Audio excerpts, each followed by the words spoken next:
Pitch ঢালা পথে চলছে মোটরসাইকেল। লুঙ্গি পরা চালক মাথায় গামছা বেঁধে হ্যান্ডেল ছেড়ে দিয়ে পা গুটিয়ে বসে আছেন সিটে। আবার কখনো গাড়িতে দাঁড়িয়ে শুয়ে দেখছেন মোবাইল, খাচ্ছেন খাবার ও পানি, নাড়ছেন হাত। এভাবে গাড়ি চালানো দেখে অবাক হচ্ছেন পথচারীরা।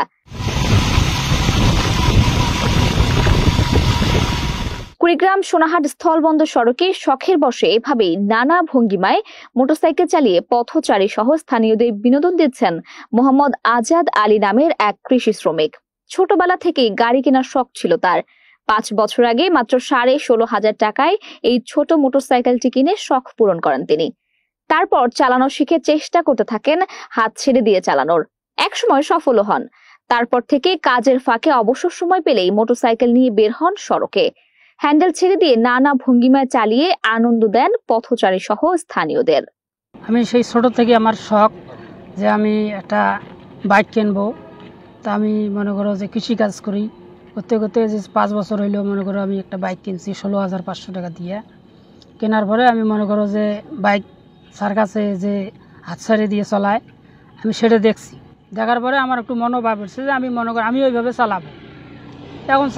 এখন মনে করো সেই থেকেই মনে করো আমি একটু ট্রেনিং দিতে দিতে ইনশাল্লাহ সব শিখে গেছি। মনে করো হাত ছাড়ি দিয়ে চলা, আবার শুয়ে থেকে চলা, বসে চালা, দাঁড়ে চালা, মনে করো বসে আবার ফির ওখানে খাওয়া দাওয়া করা, সব পারি ইনশাল্লাহ। আমি এই গাড়ি মনে করো 16 কিলো পর্যন্ত যেতে পারি। শুয়ে থেকে বসে থেকে আবার দাঁড়ে 16 কিলো পর্যন্ত যেতে পারে। দরিদ্র কৃষক পরিবারের সন্তান আজাদ আলী কখনো কৃষিকাজ আবার কখনো মিশুক চালিয়ে জীবিকা নির্বাহ করে আসছেন। কোনো প্রশিক্ষণ ছাড়াই সড়কে লুঙ্গি পরা অবস্থায় তার নানা অঙ্গভঙ্গিতে গাড়ি চালানো দেখে অবাক পথচারী সহ স্থানীয়রা। মাঝে মাঝে রোড দিয়ে যাওয়া দেখি যে ওই ভাইটা এত পরিমাণে গাড়ি চালায়, এত এক্সপিরিয়েন্স ওনার, যে গাড়িতে শুয়ে গাড়ি চালায়, দাঁড়ায় গাড়ি চালায়, গাড়ির মধ্যে উনি নাস্তা খাইতে পারে বা হাত চারিদিকে গাড়ি চালায়, মোবাইল ফোনে কথা বলে। ওর গাড়ি চলার এত এক্সপিরিয়েন্স দেখি নিজেই অবাক হয়ে যায় যে মানুষ এতভাবে গাড়ি চালাইতে পারে। প্রায় একাধিক সময় আমরা দেখি রোডে ঘাটে এরকম, কত সময় অটো চালায়, আবার কত সময় দেখি কৃষিকাজ করে, আবার কত সময় ওনার ছোট একটা বাইক আছে, বাইকটা নিয়ে উনি রাস্তায় বিভিন্ন রকমের চালায়। অনেক সময় দেখা যায় হাত ছেড়ে চলায়, অনেক সময় হ্যান্ডেলের উপর পা রেখে, অনেক সময় গামছা উড়ায়, আবার অনেক সময় দেখা যায় শুয়েও গাড়ি চালায়। এই লোক এমনিতেই দেখি এরকম এই বাইকটা চালায়, হাত পা ছেড়ে দিয়ে রোডে ঘাটে চালায়। এই প্রায় সময় আমরা দেখি। আজাদ ভাইকে আমি একটু চিনি ওই আমি অটো চালাই আর কি, নাগেশ্বরী থেকে কুড়িগ্রাম চালাই এবং ভুঙ্গামারিও যাই। মাঝে মাঝে দেখি উনি গাড়ির মধ্যে চালায়, গাড়ি যে চালায় এটা মানে যে কেউ চালাইতে পারবে না। উনি গাড়ি চালায়, সিটের উপরে দাঁড়ে, আবার পান খায়, হ্যান্ডেল ছেড়ে দিয়ে আবার দাঁড়ার উপরে, আবার শুয়ে থেকে গাড়ি চালায়, তারপরে আবার বসে গাড়ি চালায়, এই হাত একসাথে করে গাড়ি চালায়। আল্লাহর রহমতে ওনার কোনো দুর্ঘটনা ঘটে না। তার দীর্ঘদিনের শখের বসে তার মোটরসাইকেল চালানো শেখা।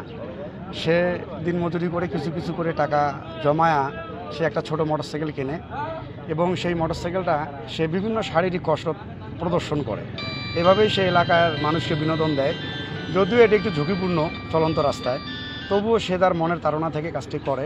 ব্যস্ততম সড়কে এক প্রকার ঝুঁকি নিয়ে বিভিন্ন কসরতে মোটরসাইকেল চালিয়ে মানুষকে বিনোদন দিচ্ছেন আজাদ আলী। তাকে সরকারি বা বেসরকারি ভাবে প্রশিক্ষণ দেয়া গেলে হয়তো এভাবে গাড়ি চালানোই হয়ে উঠতে পারবে তার আয়ের উৎস। আমার এলাকার একজন কৃষকের সন্তান আবুল কালাম আজাদ, সেও একজন কৃষক। তার লেখাপড়া নাই বললেই চলে।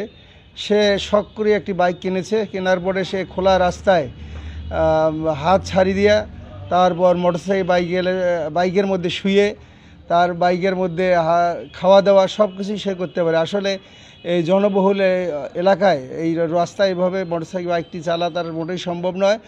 আসলে তার যদি একটি প্রশিক্ষণের ব্যবস্থা করা যাইতো তাহলে সে বিভিন্ন জায়গায় এই ধরনের প্রদর্শনী দেখিয়ে সে হয়তো বা কিছু সে ইনকাম করতে পারত এবং এ দিয়ে তার পরিজন চালাতে পারত। সে কারণে তার যারা উচ্চ মহলে আছেন তার যদি একটি সুন্দর একটি প্রশিক্ষণের ব্যবস্থা করা যেত বা প্রশিক্ষণ করা হতো, তাহলে সে আরও হয়তো বা অনেক কিছু আমাদের এই সমাজে এ বিষয়ে অবদান রাখতে পারবে বলে আমি মনে করি।